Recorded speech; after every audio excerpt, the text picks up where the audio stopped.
예, 우리 앞뒤자로 인사하겠습니다. 더운 여름날 우리 운동함으로 이겨납시다. 같이 한번 인사해 주십시오. 예, 운동 안 하면 안 됩니다. 예, 운동 꼭 해야 될 것 같습니다.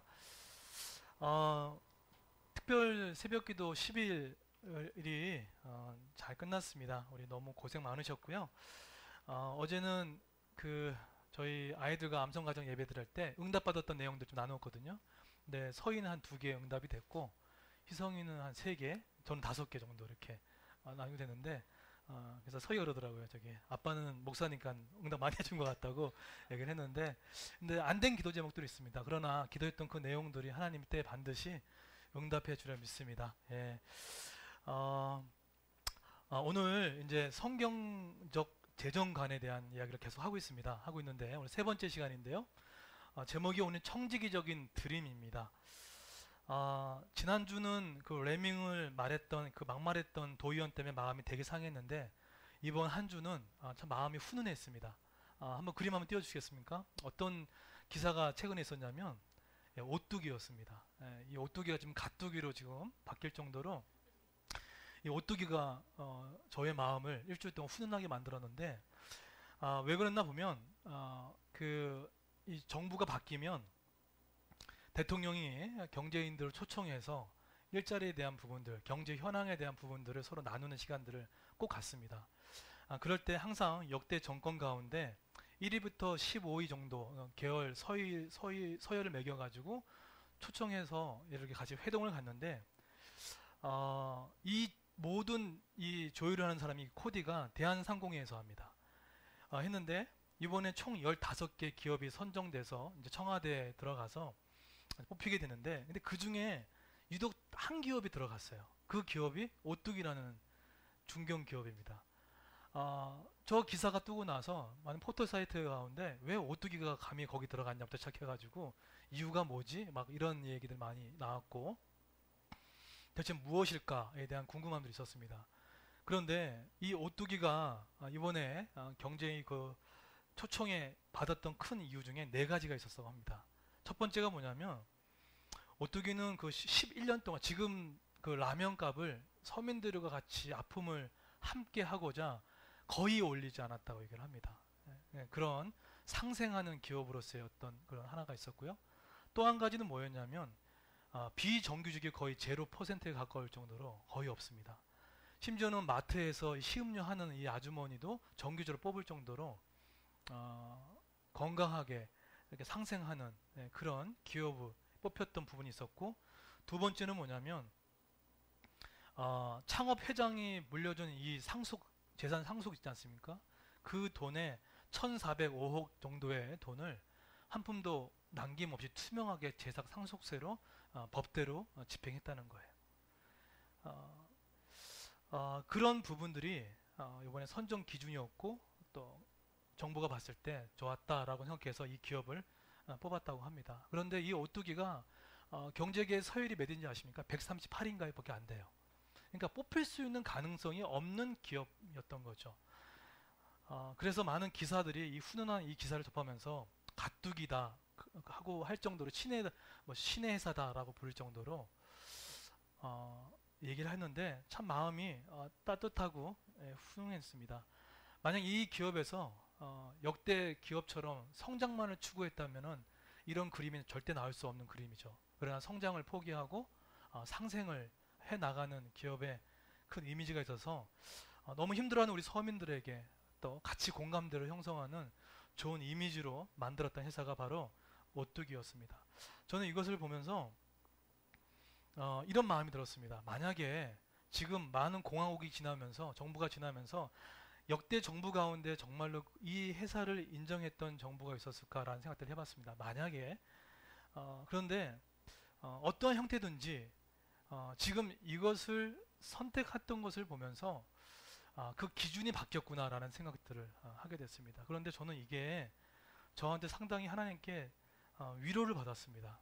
왜냐하면 사실 그레이스 교회가 다른 교회의 기준으로 봤을 때 한국 교회 기준으로 봤을 때 글쎄 건강할까 또 뭐 숫자가 많은 부흥을 했을까 또 막 여러 가지 지금 세속이 말하는 기준을 보게 되면 그레이스 교회는 그 세속의 어떤 원리를 보게 되면 어떻게 보면 서열 진짜 끝에 정도 있을 정도의 거지만, 그러는 불구하고 하나님께서, 제가 그런 마음들이 막 힘들고 어려워하고 있을 때 하나님께서 하나님이 보는 기준이 다르다는 것들을 알려주셨어요. 그런 세상의 기준을 쫓아가는 교회가 아니라 같이 우리 교회와 성도가 상생하고 서로 함께 마음을 모으고 서로의 아픔을 공유하고 해 나가면서 가장 본질을 지켜나가고 정직성을 지켜나가고 인권인 존중이 있는 그것을 하나님이 보시겠다라는 생각들을 갖게 됐습니다. 하나님도 우리를 보는 기준이 있겠죠. 그렇죠? 다 같은 많은 사람도 있지만 하나님이 칭찬하는 기준이 전혀 다를 거라는 생각합니다. 근데 저는 교회가 이런 역할을 정확하게 하지 못하니까 자연 계시적으로 하나님이 이렇게 실물 교육으로 오토기를 보여줘서 이것이 내가 원하는 마음이다 라고 보여주지 않았나, 그런 마음을 갖게 됩니다. 그런데 오토기라는 이 회사가 정말 이렇게 상생을 하고 하는 게 이게 쉬웠을까요? 기업을 이끌어 가신 분들은 아시겠지만 이렇게 하는 게 정말 어렵습니다. 어떻게 하든 기업의 이익을, 매출을 내야 되는 입장에서 이렇게 한다는 상당히 마음이 어려웠는데, 이런 드림이 어려웠을 건데, 그렇다 그러면은 오늘 성경을 통해서 오늘 정말 제목대로 청지기적인 드림을 어떻게 할 것인가에 대해서 한번 성경적인 그림을 보도록 하겠습니다. 저는 오뚜기가 믿는 기업인지 안 믿는지 잘 몰라요. 그러나 우리한테 필요한 것은, 그러면 이 드림이 있었던 이 모습 가운데 성경적인 드림이 뭐가 있는지 한번 보도록 하겠습니다. 성경적인 재정관을 먼저 하기 위해서 전제가 필요합니다. 우리 첫째 주 기억하시나요? 하나님과 재물, 그러니까 만몬과 더불어 섬길 수 없다는 이것이 명확하게 되지 않으면 오늘 이 설교가 무익합니다. 하나님이 주인 되어주는 재정관, 그 다음에 두 번째 뭐가 전제가 되냐면요, 내가 청직이다라는 전제가 있어야 됩니다. 그래야지 오늘 이 세 번째 설교가 여러분 마음에 와닿습니다. 청직이라는 것은 우리가 매니저라는 거죠. 시간도 맡김받은 된 사람, 시간, 몸, 모든 부분들을 맡김받은 사람입니다. 이런 관점이 없을 때 오늘 설교 들으게 되면 상당히 이 설교가 부대낄 수가 있습니다. 그래서 그것을 전제로 해서 말씀을 드리겠습니다. 오늘 열왕기상 17장에 보게 되면 여러분 한 번쯤은 들어보실 법한 인물 누가 나오죠? 예, 엘리야가 나옵니다. 엘리야란 이름 뜻이 뭐죠? 여호와는 나의 구원이시다라는 뜻을 가지고 있습니다. 이게 엘리야란 뜻이에요. 그런데 이 엘리야의 주 무대가 북이스라엘에서 활동하지 않았어요. 엘리야가 주로 했던 장소는 이방 땅에서 주로 많은 사역들을 감당했습니다. 이게 참 특이했던 점이에요. 쉽게 얘기하면 교회에서 많이 활동을 했던 사람이 아니라는 얘기예요. 세상에 나가서 활동했던 사람이라는 겁니다. 그런데 성경에서 이 엘리야의 스토리를 무려 8장에 걸쳐서 다루고 있습니다. 열왕기상 오늘 17장부터 시작되는 엘리야의 스토리가 열왕기하 2장까지 계속해서 물고 들어갑니다. 그러니까 8장의 할애를 하면서 엘리야를 집중 조명하고 있는 거예요. 여러분 구약과 신약에서는요, 많은 비중이 있는 것은 성경은 그만큼 중요하다고 얘기를 하는 겁니다. 구약에 보게 되면은 이사야, 예레미야는 다 60장, 다 50장 많이 넘잖아요. 분량 기준 다 한 겁니다. 선지자의 능력의 여부가 아니라 얼마나 많은 것 썼냐라는 거예요. 그게 기준이에요. 대선지서, 소선지서, 이게 기준입니다. 또 한 가지 기준은 중요하다라고 의미하기 때문에 많이 할애했던 거예요. 그만큼 오늘 엘리야의 이 스토리는 너무나 중요했던 스토리인데, 엘리야가 살았던 요 배경이 좀 알아야지 이게 중요한 것 같습니다. 엘리야가 살았던 이 시기는 이 북이스라엘에 여러분 그 아시는 최순실 같은 인물 누구 있죠? 이세벨 같은 사람이 있었습니다. 그래서 완전히 정권을 장악해가지고 믿는 남편 아합을 좌지우지했던 사람, 그러니까 한마디로 북이스라엘의 국정농단을 했던 사람 중에 한 명이 바로 이세벨이었습니다. 그래서 이것 때문에 당시 북이스라엘은 모든 종교가 거의 암흑기에 들어갔습니다. 그러니까 하나님을 믿었던 그 신앙과 힘이 다 사라져 버리고 마는 정말 암흑기 같은 시대였습니다. 그게 그 시대였어요. 그래서 이 두 번째 이 시대는요, 철저하게 하나님을 무시받았고 멸시당했던 시대였습니다. 더 큰 건 뭐냐면 이 시대를 여러분 잘 아시는 종교 개혁자라고 할 수 있는 존 칼빈이 이렇게 배경을 주석했습니다. 뭐라고 얘기하냐 잘 들어보십시오. 오므리의 아들 아합 남편이죠. 이세벨은 그 이세벨의 사주를 받아서 북이스라엘에게 바알의 숭배를 할 수 있게끔 공적으로 조장하고 모든 종교를 위기에 처했던 시대였다라고 얘기를 해요. 그러니까 한마디로 바뀐 정부, 전 정부 안에 그런 일들이 많이 있었던 것과 동일합니다. 그래서 이때는요, 진리 말씀이 다 타락되고 예배가 더럽혀지고 하나님의 믿음이 식어갔던 시기였습니다. 그 시기가 바로 엘리야가 활동했던 시기였어요. 근데 여기서 어떻게 믿음 생활하고 교회 생활하는 게 어디 쉽겠습니까? 그런 시대에 자라났습니다. 그런데 지금 이 시대였는데 요즘의 시대는 어떨까요? 환경은 달랐지만 요즘 시대는 더 악합니다. 어떻게 알 수 있냐면요, 어떤 시중에 일반 베스트셀러가 팔리고 있다는 얘기는요, 그만큼 시대 정서를 담고 있거든요. 여러분 지금 서점가를 강타하고 있는 책이 혹시 무슨 책인지 아십니까? 한번 띄워주시겠습니까? 오뚜기 책이 아니라 저 책입니다. 사피엔스라는 책이에요. 저 책이 지금 그 시중에 일반 서적의 베스트셀러를 하고 있는 저 책인데, 저 책은 누가 썼냐면 그 이스라엘 역사 교수님입니다. 유발 발라리라는 사람인가요? 잠깐만요. 이름이 유발 할라리라는 사람이에요. 교수님입니다. 이스라엘 히브리대 역사학과 교수님입니다. 아주 젊은 분이에요. 탈모가 많이 진행된 교수님이신데 제가 좀 미워서 그래요. 어쨌든 근데 이 책이 30개 언어로 지금 언어가 번역이 됐어요. 그 지금 세계적인 베스트셀러가 되고 있습니다. 저 책이 지금 현재 2015년도에 출간됐거든요. 근데 지금 이 속도가 무섭게 지금 팔려나오고 있습니다. 그래서 저 책이 지금 제가 본 바로 보면 30세 정도 많이 팔린 거거든요. 100세 정도는 초 밀리언 셀러라고 할 정도인데 30세 정도인데 이게 막 강타하고 있어요. 책도 저 두께 보셨죠? 만만치 않은 두께입니다. 소프트한 시대를 살아가는데 저 두꺼운 책이 팔린다는 자체는 참 기이한 현상인 거죠. 그런데 중요한 거는 저 유발 할라디라는 저 교수님이 무신론자예요. 무신론자라는 거예요. 그런데 저 책의 핵심이 뭐냐면 제가 좀 발췌를 해왔어요. 한 번씩 띄워주시겠습니까? 저 유발 할라디라는 사람이 이런 이야기를 합니다. 자, 이게 그가 책 안에 썼던 이야기예요. 저 사람의 사상입니다. 자, 제가 한번 읽어드릴게요. 무신론자인 이스라엘 히브리대 역사학과 교수 유발 할라니는 사피엔스에서 인류의 역사는 인류가 신을 창조하면서 시작됐고 인류가 신이 되면 역사는 끝날 것이라고 했다. 중간 생략하고 유발 할라디라는 여기에서 끝나지 않고 생명공학, 사이버공학, 비유기공학 등으로 인해서 인류가 이제 더 이상 호모 사피엔스가 아닌 신이 된다는 것이다. 지금 후속작도 있는 모양입니다. 그 후속작이 뭐냐면 호모데우스란 책인데 신이 된 인간이란 책으로 나온 책인가 봐요. 근데 그 책이 이렇게 합니다. 이를보다 더 구체적으로 설명하는데 뭐라고 이렇게 얘기합니다. 빅데이터, 알고리즘이 인간의 모든 것을 알고 모든 것을 예측하게 된다면 인간은 빅데이터의 결정에 의존하게 되고 그러면 데이터가 인간의 권위를 무너뜨리고 미래는 누가 신이 된다고요? 구글이 신이 된다는 거예요. 근데 지금 저 책이 막 불티나게 지금 팔리고 있어요.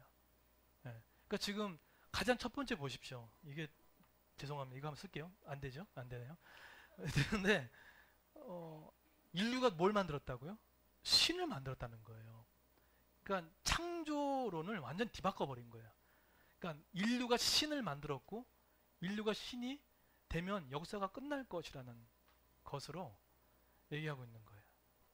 이렇게 되면 다 무너져 버립니다.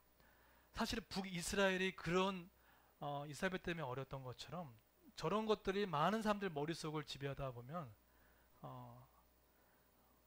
하나님을 믿는 거가 왜 믿어야 할지 이런 부분들이 얻게 되는 거죠. 기독교는요, 인간의 존엄성과 기본적인 인권 사상을 담고 있는 게 기독교의 크게 된 유산입니다. 그래서 인간을 볼 때 인간론이 있습니다. 인간론이 뭐냐면 하나님의 형상으로 지음받았고 하나님이 주신 인권이기 때문에 불가침한 영역이라는 거예요. 근데 이 불가침한 이 영역 가운데 영적인 바벨탑을 쌓으려는 인류가 계속해서 신의 영역을 지금 계속해서 침투해 들어가고 있어요. 그 중에 가장 지금 활발하게 위협하는 학문이 어딘지 아십니까? 생물학이라고 합니다. 생물학. 이 생물학이 자연신학을 무너뜨리고 있어요. 조금 말이 어렵나요? 원래 이 자연신학은 이겁니다. 모든 생명에게는 주어진 목적이 있고 어떤 목적을 전제로 합니다. 이것이 자연신학이라고 합니다. 뜻이 뭐냐면 이겁니다. 하나님이 우리를 창조한 목적이 있다는 거예요. 그죠? 목적대로 하면 살아간다는 거예요. 이게 우리가 자연신학, 우리의 신학이에요. 근데 생물학에서는 그렇게 얘기하지 않는다는 거예요. 그래서 이런 것들이 지금 가장 많이 그 위협받고 있는 그 학문이 지금 이 생물학인데, 이 생물학이 지금 어디까지 뻗어나가서 지금 영향을 미치고 있냐면 유전공학까지 하고 나갑니다. 그래서 쉽게 얘기하면 이겁니다. 식물, 짐승, 인간의 인격조차 입맛대로 편집할 수 있다는 것에 대한 이야기를 하고 있어요. 그러니까 자기 마음대로 하고 있다는 거예요. 그러니까 지금 인간도 복제가 가능하다는 것을 하면서 점점점 신의 영역까지 가는 바벨탑을 쌓는 인류의 모습들을 보게 됩니다. 이것이 지금 지배하고 있는 시대였다는 거예요. 지금이 이런 시대에 있던 것처럼 엘리야 시대 때도 다르지 않았습니다. 엘리야 시대 다르지 않았어요. 그 우상의 숭배만 바꿨을 뿐이지 다르지 않았습니다. 자, 그런데 오늘 보십시오. 이런 시대 가운데 1절 한번 띄워주시겠습니까? 그런 시대 가운데 생뚱맞게 엘리야가 이런 얘기를 하고 갑자기 사라집니다. 잘 보세요. 그 전까지 엘리야 출생 성장 과정이 한 번도 안 나와요. 그런데 1절 저거 딱 하고 도망칩니다. 물론 하나님의 도우심이겠지만, 자 보세요. 길르앗 땅 디셉 사람이 예언자 엘리야가 아합 왕에게 말했습니다. 나는 이스라엘 하나님 여호와를 섬깁니다. 여호와가 살아계심을 두고 맹세하지만 내가 당신 명령하기지 앞으로 몇 년 동안 비나 이슬이 내리지 않을 것입니다. 엘리야가 누구한테 갔습니까? 당시 잔혹한 왕이었던 아합 왕한테 갔습니다. 가서 뭐라고 얘기했죠? 앞으로 너희 땅에 뭐죠? 비나 이슬이 내리지 않을 거라고. 정확하게 3년 동안 비가 내리지 않았습니다. 구약 성경에서 비가 오지 않는 가뭄은 하나님의 심판 저주를 상징합니다. 그러면 지금 엘리야가 뭐 한 거죠? 그 역대 정권이라고 할 수 있는 가장 무소불위의 권력을 갖고 있는 아합한테 가서 지금 이 나라가 하나님의 심판을 받았습니다라고 해버린 거예요. 그러면 여러분 아합이 어떻게 했을까요? 이런 반동행위가 어딨나 하면서 잡히지 않겠습니까? 그래서 뭐 국가정보 같은 데 마티즈 보내가지고 끌어올 수도 있고 막 그런 것처럼 될 수 있는 건데, 하나님이 얼마나 귀한지 그거를 아시사 어떡하죠? 하나님이 그 엘리야를 보호하십니다. 하나님은 하나님의 사람을 보호하십니다. 하나님의 일을 감당하는 사에게 보호하세요. 자 보세요. 2절 한번 같이 한번 읽겠습니까? 2절하고 3절 시작.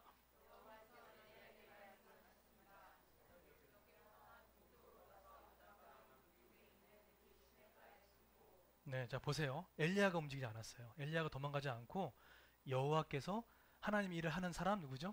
엘리야를 숨겨줬어요. 어디로 가라고 하죠? 근데 참 재밌는 게 고향 땅으로 가면 좋잖아요. 근데 다른 데로 가라고 하는 거예요. 어디죠? 그리 시내가로 가라고 이야기를 합니다. 자 그런데 이것도 어려운데 북이스라엘이 보내지 않고 그리 시내가로 보냈단 말이에요. 그런데 자 보세요. 보내고 나서 하나님이 하나님의 사람을 먹이시는 장면이 나옵니다. 자 4절에 보시면 그곳에 시냇물을 마셔라. 내가 까마귀들을 시켜 내가 먹을 것을 가져다 주겠다. 5절 한번 보시겠습니까? 보시면 아주 좋은 근데 6절 그 메뉴도 나옵니다. 하나님 아주 그냥 신실하게 그 메뉴도 정해 주셨습니다. 자 메뉴가 뭐죠? 6절 읽겠습니다. 시작. 까마귀들이 아침 저녁으로 엘리야에게 빵과 고기를 가져다 주었습니다. 그리고 엘리야는 그곳에 시냇물을 먹었습니다.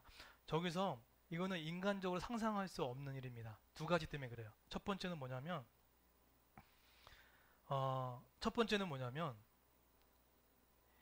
엘리야가 먹었던 주 메뉴가 뭐죠?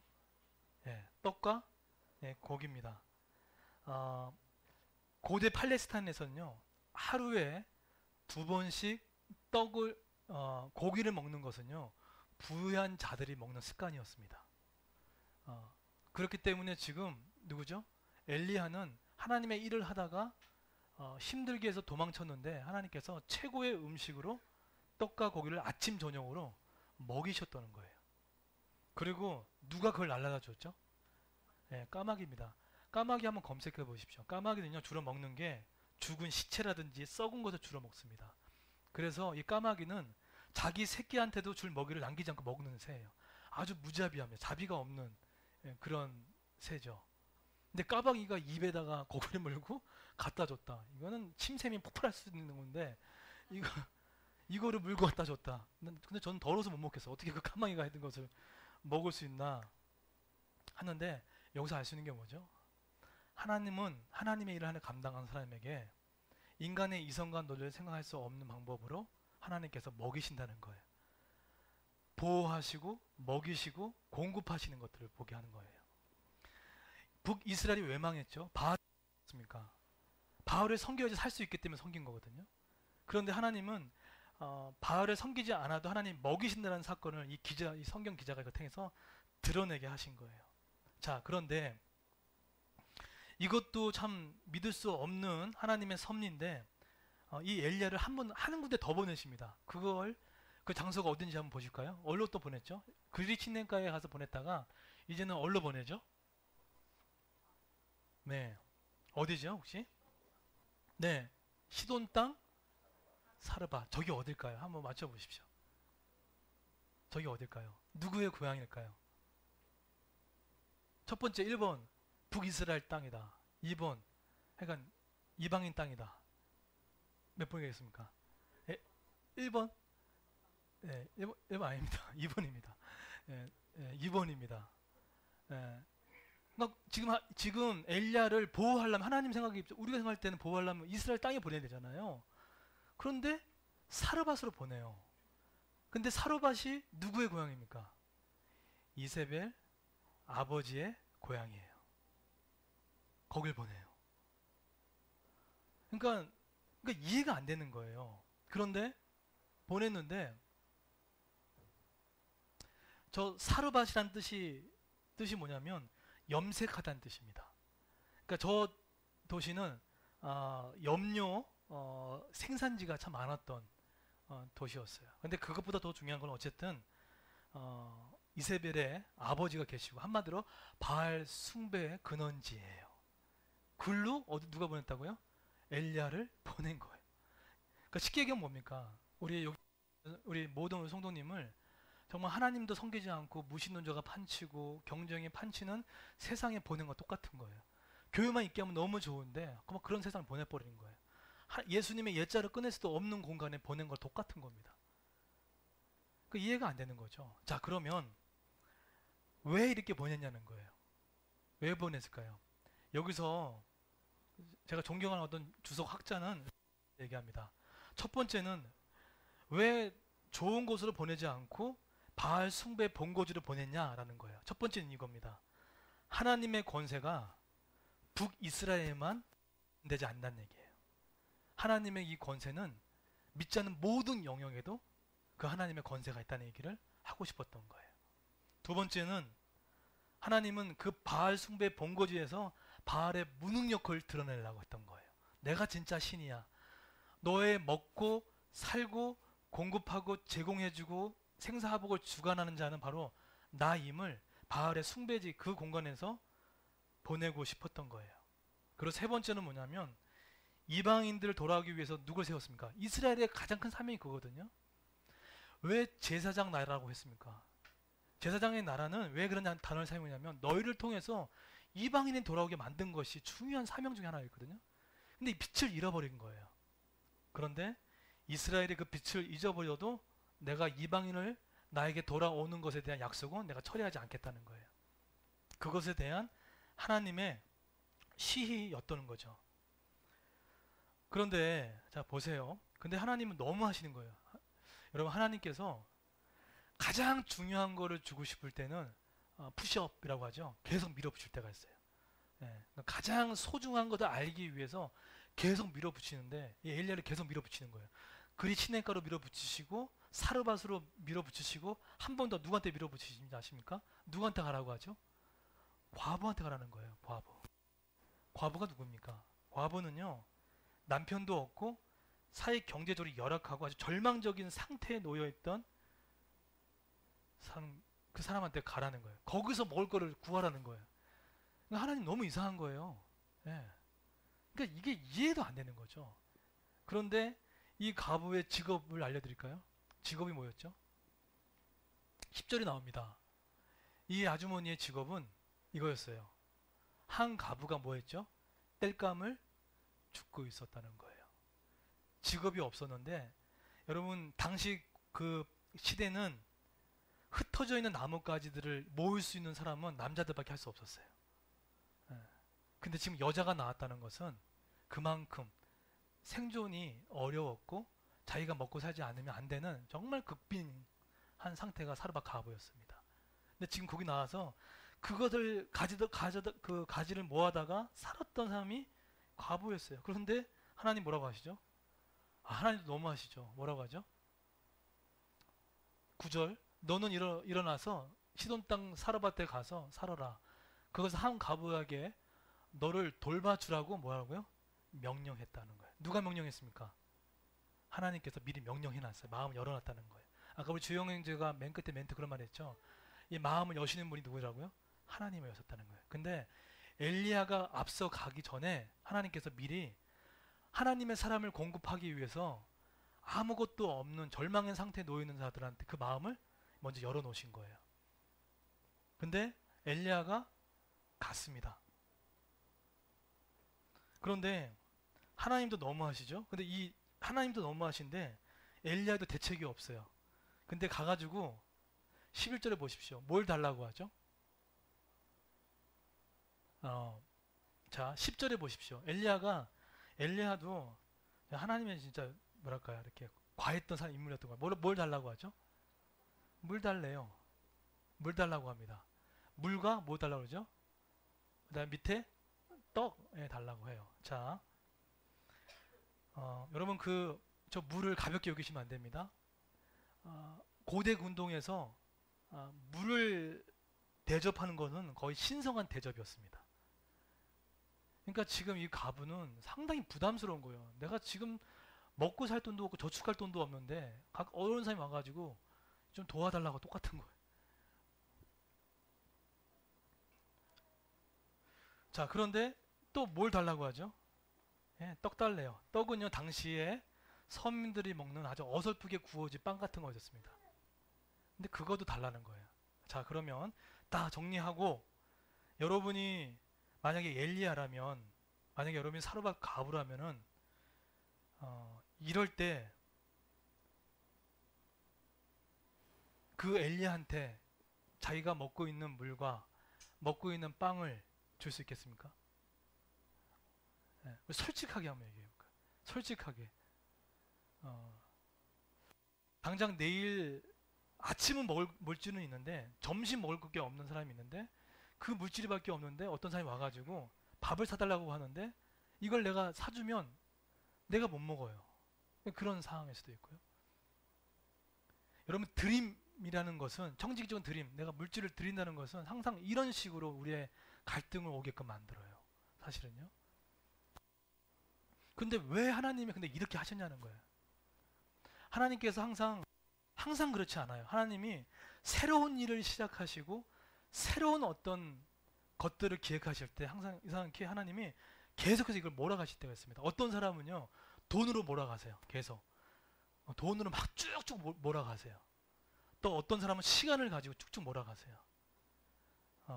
또 어떤 사람은 그것이 어떤 은사적인 섬기는 부분에 쭉쭉 몰아갑니다. 그러니까 우리도 영적인 사르밧 과부처럼 그런 하나님의 요구를 받을 수 있을 때가 있다는 거죠. 여러분 혹시 근데 이런 기회가 많이 오시나요? 아니면 가끔 오시나요? 생각보다 많이 안 와요. 포인트마다 보면은 이 포인트가 상당히 드물게 와요. 근데 그 포인트가 드물게 온다는 게 뭐냐면 하나님께서 새로운 일을 생각하시고 가장 중요한 것은 가장 중요한 것을 뭔지 알려주기 할 때 그때 하나님 이런 포인트를 갖고 밀어버리십니다. 이게 미세요. 자, 그러면 민다는 얘기는 뭐냐면 네가 지금 갖고 있는 그 순서가 지금 틀렸어 라는 얘기예요. 하나님의 시간과 물질과 어떤 나의 재능 가운데 하나님께서 사라바 가부처 내가 붙들고 있는 그것이 있는데 자꾸 그 부분들 자꾸 건드시고 생각나게 하시고 밀어붙이고 있을 때 하나님께서 그 부분 가운데 여러 가지 있겠지만 우선순위 다시 정해 다시 제 위치를 원할 때 밀어붙일 때가 있어요. 오늘 보실까요? 자, 보세요. 지금은 제 얘기가 아닙니다. 13절 보세요. 13절에 자 13절 다 같이 한번 읽어보겠습니다. 왜 그러시는지 자 이유를 설명합니다. 읽겠습니다. 시작.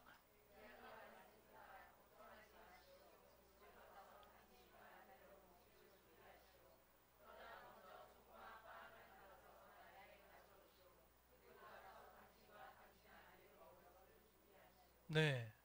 자, 근데 13절 쉬운 성경을 보게 되면 저 의미가 잘 나타나는데 13절에 보시게 되면 첫 번째 우선순위를 정합니다. 누구죠? 나를 위하여 먼저 달라고 하는 거예요. 두 번째 순서는 뭐였습니까? 사르밧. 그 다음에 너와 누구죠? 네 아들 그거 먹으라고. 지금 이 얘기를 왜 했을까요? 이 얘기를 왜 했냐면요. 이런 얘기입니다.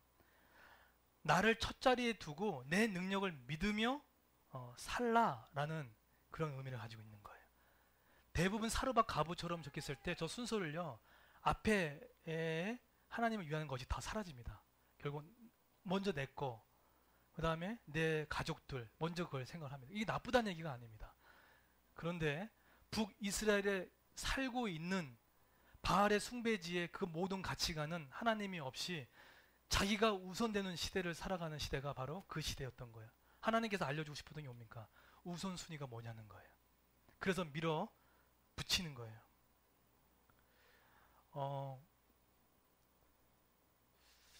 사람이 살아가면서 가난하게 살아가면요. 가장 힘든 게 뭐냐면 돈에 대해서 약합니다. 특별히 이 돈에 대해서 뭔가 배려하고 베푸는 것이 상당히 인색합니다. 그거는 살아온 환경도 한몫하는 것 같습니다.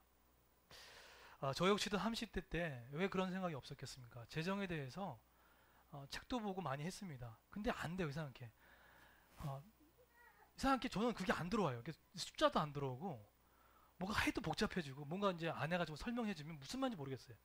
알아듣다고 하지 말라고 막 이렇게 이제 뭘 했는데 이번에 하나님이 특별한 기회를 주셨어요. 어떤 거였냐면 성경적인 재정관에 대해서 설교를 하고 있지 않습니까? 하고 있는데 첫 번째 아까 뭐였죠? 만몬, 하나님과 만몬을 섬길 수 없다는 것에 대해 명확한 인식이 생기고 두 번째로 청지기적인 삶을 정확하게 딱 되니까 그 다음에 세 번째를 어떻게 하는지가 너무 자연스러워지는 거예요. 그래서 금요일인가 토요일 날 아내랑 한 30분 동안 같이 얘기 좀 나누자고 그랬어요.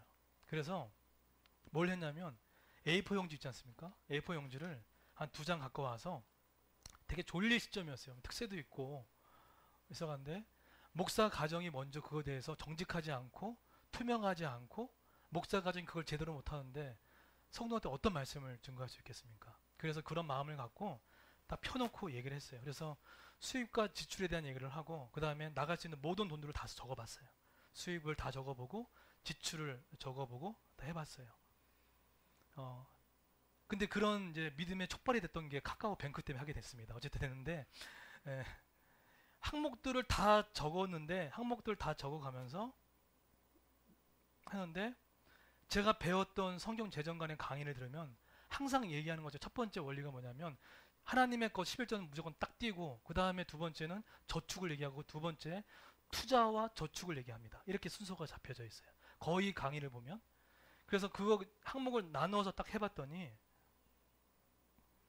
감사한 게 있었어요. 왜냐하면 예상하지 못한 부분에서 하나님께서 많은 걸 채워주는 영역들이 있었어요. 그리고 두 번째 아쉬웠던 부분은 뭐냐면 그 부분 가운데 아내랑 정도 공감했던 게 뭐냐면 새는 돈이 있었던 거예요. 그러니까 새는 돈이란 건 뭐냐면 내가 청지기적인 거. 그러니까 하나님이 나한테 맡겼기 때문에 그걸 잘 관리해가지고 하나님을 섬기고 이웃을 섬길 수 있는 물질인데 그것을 방만하게 관리한 거예요. 틀림없이 전기세 끌 수 있었거든요. 물도 아껴 사용할 수 있었거든요. 그러면 조금씩 아껴서 하다 보면 남을 섬길 수 있는 물질이 생길 수 있는 그 구멍의 영역이 있더라고요. 그러니까 아내도 저도 그런 얘기를 하면서 딱 보니까 돈에 대한 플로우가 보이는 거예요. 거기에 딱 보니까 어떤 두 가지 영역 가운데 그것만 딱 보완해주고 땜질을 잘하면 하나님을 잘 섬길 수도 있고 굳이 할 수 있는 물질까지 생겨나더라고요. 그런 영역이 있는데 그것을 복잡하다 보니까 하지 않고 하다 보니까 그 돈이 흩어져 버리는 청지기로서에서는 하나님 보시기에 너무나 좀 부족한 부분들이 있었던 거예요. 근데 그래서 아내와 함께 얘기하면서 우리가 하나님 앞에 회개했어요. 청지기로서 하나님 앞에 제대로 재정 관리를 하지 못한 것에 대해서 하나님께 회개하고 기도했어요. 하나님, 근데 이제부터 이것을 잘 관리해서 섬길 때 쓰고 또 저축할 때 잘 저축할 수 있는 지혜를 달라고 기도를 했어요. 제가 이 얘기를 왜 드리냐면요. 그 랜디 알프라는 그 돈과 소유 영혼을 썼던 그분이 이런 얘기를 합니다. 관대하게 드리면 하나님의 축복이 따르게 되는데, 한번 성경 구절 한번 뜨시겠습니까? 성경 이거 말고요. 예. 그 누가복음, 네, 예. 성경 참고 구절. 자, 6절. 예. 없어요? 괜찮아요? 네. 네. 네. 돈과 소유와 영혼이라는 책에 보게 되면 그 책에 이렇게 얘기합니다. 관대하게 드리는 자에게 하나님께서 축복을 약속을 하신다라는 그 이제 얘기를 하면서, 그러면서 고린도후서 말씀을 인용하면서 적게 심는 자는 적게 거둘고 많이 심는 자는 많이 거둔다는 이야기를 합니다. 그런데 여기서 번영 신학과 건강한 부의 신학이 갈릴 점이 있어요. 무슨 말이냐면 여기까지 된 거. 만약에 이 구절만 보게 되면 그러면 번영 신학과 뭐가 다르냐는 거죠. 그러니까 많은 걸 투자하면 이만큼 오겠다라는 것을 하게 되면 뭐가 다르겠습니까? 그런데 그 학자는 이렇게 얘기합니다. 만약에 이 물질을 받은 내가 돈이 물질이 있고 축복을 받은 것 같고 거기서 멈추면 그것은 만약에 번영 신앙이라는 거예요. 그런데 하나님이 우리에게 물질을 주신 것은, 그것은 그 학자 얘기합니다. 나누라고 주신 거예요.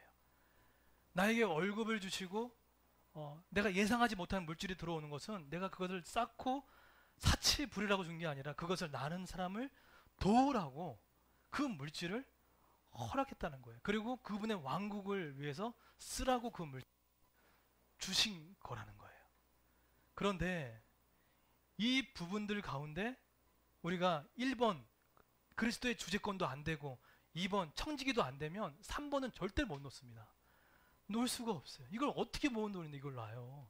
지난주도 제가 막 울었던 것에 대해 사람들이 50만 원 뺏겨서 그랬다는 막 그런 오해하는 부분이 있어서 마음이 좀 속상했지만, 이걸 어떻게 놔요? 놓을 수 없죠.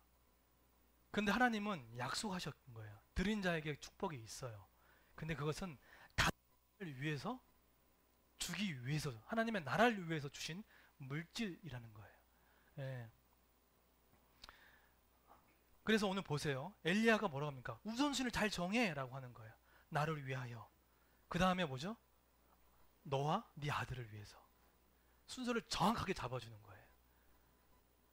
그러면 두 번째로, 그런 다음에 하나님이 이렇게 푸시업, 이렇게 밀어붙였던 이유가 뭐냐면 우선순위 잘 정하십시오라는 거예요. 그 두 번째, 왜 그렇게 하셨을까요? 13절 한번 보시겠습니까?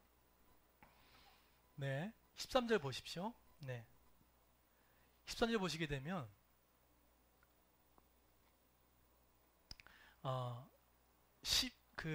13절에 한번 읽어볼까요? 시작. 밑에 거 시작.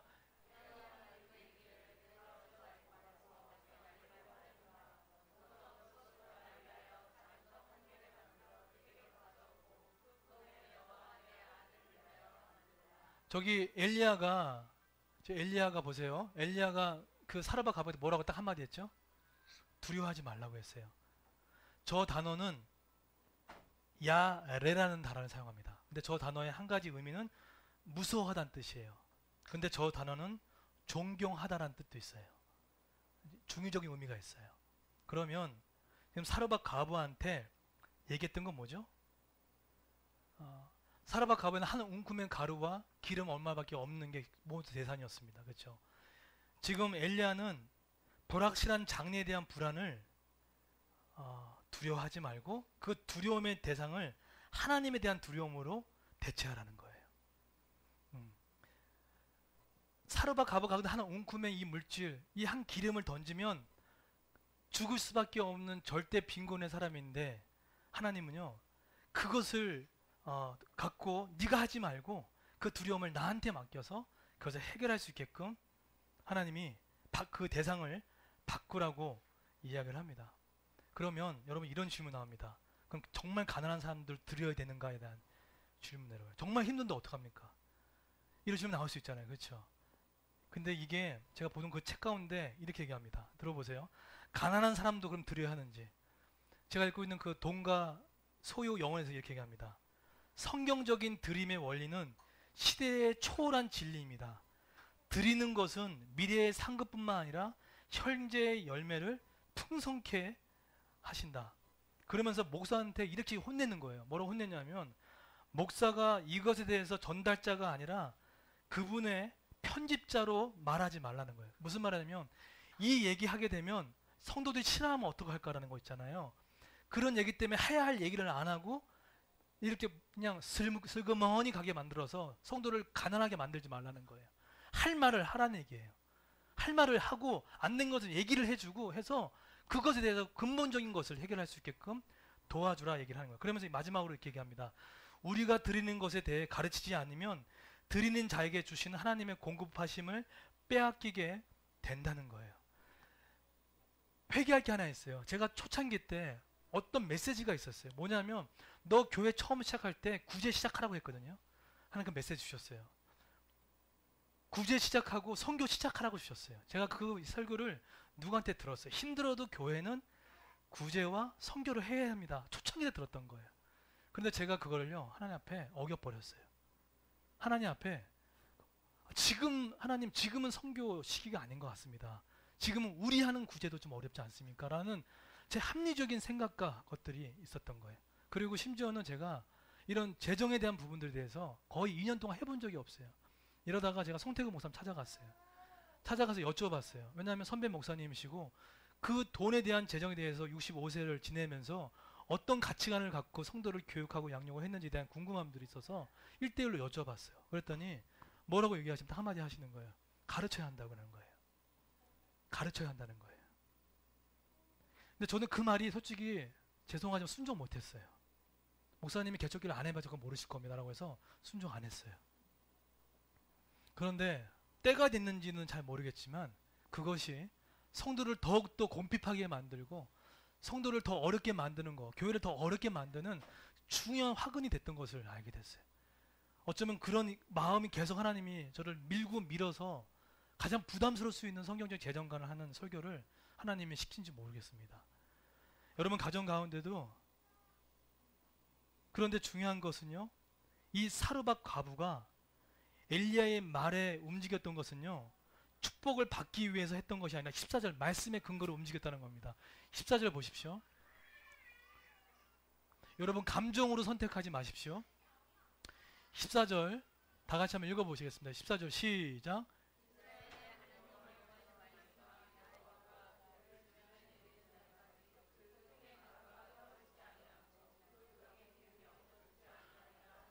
이 말 누가 했습니까? 하나님께서 엘리야에게 하셨던 말이고 이 말을 누구한테 전하라고요? 사르밧 과부에게 하라는 거예요. 뭐 한다고요? 병의 그림이 없어지지 않고 가루도 떨어지지 않겠다는 거예요. 그러면 사르밧 과부는 내가 저 엘리야가 불쌍해서 그걸 준 겁니까? 아니면 말씀을 의지해서 그 하나님 마음을 여셨기 때문에 그걸 드린 겁니까? 후자인 거예요. 그 사람이 불쌍해서 드렸던 게 아니라 이 약속의 말씀을 그 여인이 믿음으로 받고 마음을 열어주신 하나님께서 열어주셨기 때문에 그 한 움큼밖에 없는 가난한 그 여인이 그것을 들을 수 있었던 거예요. 네. 뭔가 구제를 하고 섬김할 때 하나님 말씀에 근거를 하시면 됩니다. 사람의 말도 아니라 약속의 말씀에 근거해서 하는 겁니다. 그랬을 때 정말 16절 보십시오. 어떤 결과가 일어났죠? 마지막 결론 이거 읽고 마치겠습니다. 16절 말씀에 근거하여서 했는데 정말 실제로 15절 16절 자 한번 읽어보겠습니다. 시작. 그가 가서 엘리야의 말대로 하였더니 그와 엘리야와 그의 식구가 여러 날 먹었으나 여호와께서 엘리야를 통하여 하신 말씀같이 통에 가루가 떨어지지 아니하고 병에 기름이 없어지지 아니하리라. 예. 약속의 말씀에 근거해서 힘들지만 순종해 나가고 하나님께서 그럴 때 우선순위를 잡아주고 나서 됐을 때 결국은 움켜쥐고 있는 그것을 내었을 때 하나님께서 떨어지지 아니하고 병의 기름도 떨어지지 않는 축복이 떠나지 않는 은혜로 하나님께서 갚으시고 회복시켜 주셨던 것입니다. 이것이 돈뿐이겠습니까? 이것이 여러분의 시간일 수도 있고요. 이것이 여러분의 재능일 수도 있고 여러분의 몸일 수도 있습니다. 그것을 가장 우선순위 그리스도의 주재권을 인정해 주시고 드리고 청지기준을 인정하시고 그 다음에 이 드림을 말씀의 근거하고 약속 근거해서 드려질 때 이 순서가 바랐을 때 풍성하신 하나님께서 풍성하게 우리를 채우시고 먹이시고 공급해 준다고 믿습니다. 그런 은혜가 있기를 예수님의 축원드리겠습니다. 예, 나, 예, 나, 예, 나, 예, 나, 예, 나.